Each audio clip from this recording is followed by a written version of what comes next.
Axelon, a kingdom so prosperous it became the envy of kingdoms far away. Once a land of prosperity and peace, now a kingdom devoured by its own crown. Ruled by a wicked king and his circle of sorcerers, they trample the innocent beneath the weight of their power and feed their thrones with the blood of their citizens. But tonight, the scale has flipped, and something is here. Once whispered in fearful legend as the superstitious guardian of Axelon, now stands in sight. An empty man, a shape without form. Yet within that hollow shell dwells something older than kingdoms, older than kings. He comes from the past, from a time erased by fire and silence, yet sealed by the sands of eternity. And he brings with him a scroll forged with the names of those who chained Axelon. Rulers who drank power from blood. My kingdom belongs to me and me alone. Who veiled justice beneath the shroud of dark magic. Go into the city and enchant them. And believed themselves beyond the reach of judgment. I am the god, king of the land, and I will do as I please. The hooded one, faceless, breathless, stands before the table. His hands rest upon the ancient scroll.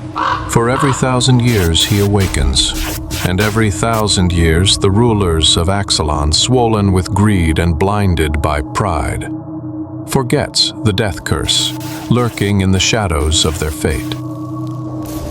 And tonight the moon will once again reflect the color of the liquid flowing from the palace, dropping from the hands of the formless avenger of Axelon. Wow, you can see how the movie's storyline is packed with suspense and engaging visuals. Now, let me walk you through the steps I took in generating this pro-level cinematic short movie. Now, the first thing is always the idea. Your idea could come from anywhere. It could be a movie scene, it could be a random concept that pops into your head. It could be from a book, but in my case, it was simple. I was watching a movie and I saw a man in a dark hoodie, and I took a screenshot of that particular scene and I uploaded the image to ChatGPT. Then I asked ChatGPT to give me a prompt for that image. So ChatGPT gave me this specific prompt about this image. I copied the prompts that ChatGPT gave me and I went straight to Google Image Effects. And once you're right here, I'll be pasting the link of this website in the description. So if you're visiting this website for the first time, Google Image Effects might display your email addresses. So you just need to select one and you'll be automatically signed up. Now, I'm already signed in, so I'll just paste the prompt right here and hit the create button. You can leave every setting as default. You can see that the aspect ratio is at 16:9, which is landscape. So that's perfect for YouTube. All I need to do is select the ones that I prefer and download it. I also tried Leonardo AI and it gave me these story-filled images. These are really wonderful. I downloaded some of them. Now, let's head back to ChatGPT. Click right here on this plus icon and select Add Photos and Files. We just need to locate the downloaded image from within your computer and click Open. Alright, so the next thing is to prompt ChatGPT for the image. In my case, I wrote, analyze the image and generate a suspenseful storyline with narration-ready script. Make it so captivating that viewers would love to see the end of the story. The story should be about vengeance, and you can create the names of the characters involved, and I would love the city to be called Axelon. And the void or hollow man who came from the past is here to avenge the city of Axelon under the chains of its own king. Alright. This is the new storyline that was generated by ChatGPT, and you can see the title. It gave it the return of the Hollow Man, Shadow of Axelon. So I'm supposed to use this as the name of the movie. All right, Shadow of Axelon. In the opening scene, you can see a deep echoing sound fills the air. What you're going to take note is in all the scenes that ChatGPT presented right here, you're going to generate an image for all the scenes. Okay, that's how you get all the images that you're going to animate. Now, what you do is from the first scene, which is the opening scene, you copy the scene and you paste it back to ChatGPT, and then you ask ChatGPT to give you a clear, simple prompt from that scene. And ChatGPT will generate an image prompt from the scene, and you go to the second scene, you copy it, paste it back to ChatGPT, give me a simple prompt from this scene.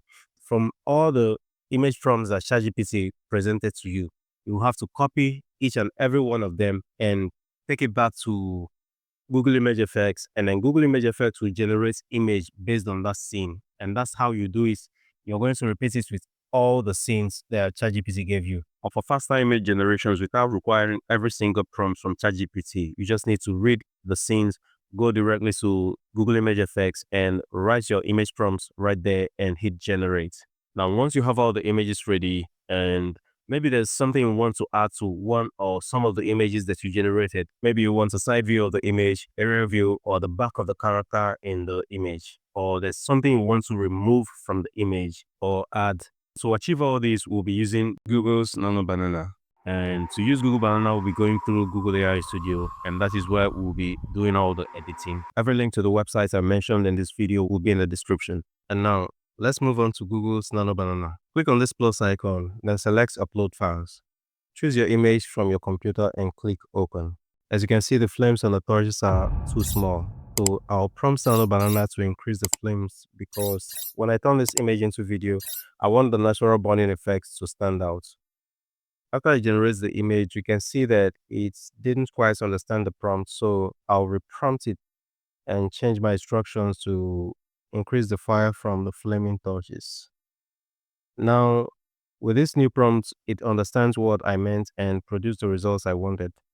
Although the fire seems a bit too intense, but I'll roll with this one for now. Next is to add an item to the image. I'll type add an hourglass to the table.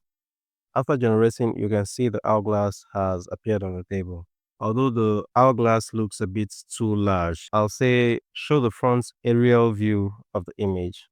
You can experiment freely with different prompts. There's no shortcut to creating the perfect image. So to download any of the images, you simply hover over it, click the download button, and your image will be saved. On the right hand side, you'll find a few settings. The main one to pay attention to here is the aspect ratio. And the reason this is important is that if you upload an image with an aspect ratio of 9 by 16 or 16 by 10, no prompt will be able to force it to generate a landscape version of the image. You will need to go to the right corner of the page and change the aspect ratio settings from auto to 16 by 9 for YouTube friendly landscape size. That way, even if you upload a square image, it will still produce a full landscape result. Now, let's bring our image to life.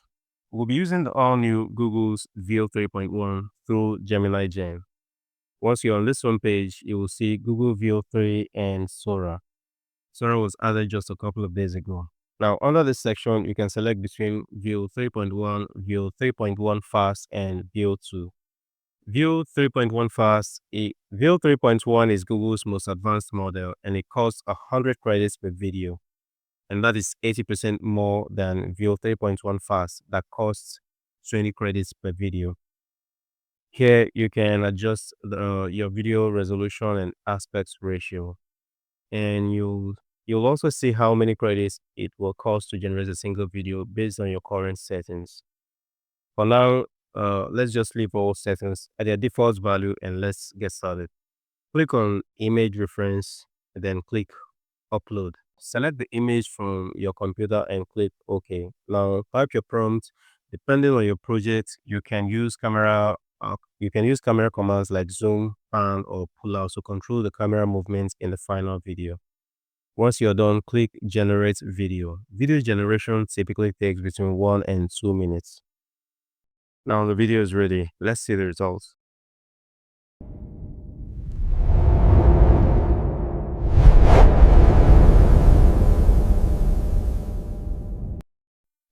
That's insane. You can see the flames from the torchlights. You can see the smokes from the Hollow Man and the crack on the roof. They all look absolutely stunning. This is a very good result, and thanks to Google Veo 3.1, They have upgraded and it's not as bad as it used to be. And the good part is that this is actually cheap. Every new account in Google Gemini Gen receives 40 trial credits, but unfortunately 40 trial credits can only generate 2 videos. But the good news is Google Veo 3 Fast is now cheap. And not just that, you can actually upgrade your account using cryptocurrency, either USDT or BTC.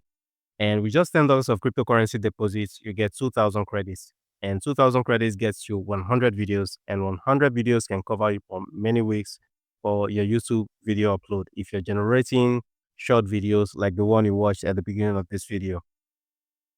So the next step is the narrator's voiceover. So right here under the narrator, you're going to copy this narrator's voice. You're going to 11 Labs or maybe Google text-to-speech to generate the voice for your narrator. I used 11 Labs in my video, so I'm going to use 11 Labs in this example. So all you need to do is copy this particular text under the narrator's voice and go to 11 Labs. All right, so if you're new to 11 Labs, click right here to sign up. So just click on sign up with Google and enter your Google account right here. Click next, confirm the next step, and you're signed up into 11 Labs. And that's all. Once you're signed up, you receive 10,000 credits for the start. Okay, so every new sign ups gets 10,000 credits. Once you're right here, you just paste your prompts that you copied from ChatGPT under the director's voice. This is where you choose your voices. We click right here on the voices. It brings us into this page, into the voices page. You click on filter, click on narrative and story. You will select either male or female. So in my case, I used male and just apply. Under this category, you're going to see different male voices on narration.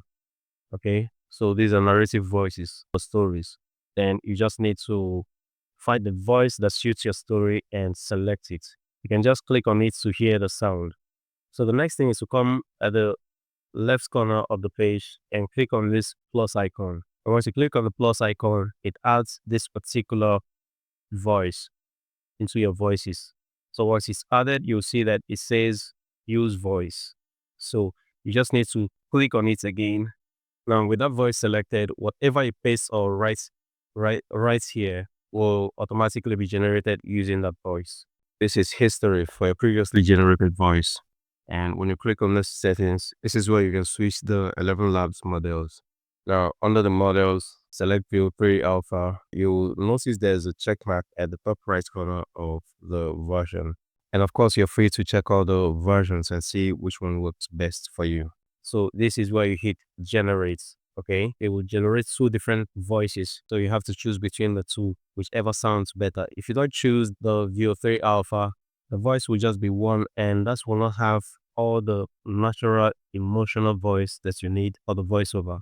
Now, if you prefer an alternative to 11 Labs, your next option is tts.openai.com.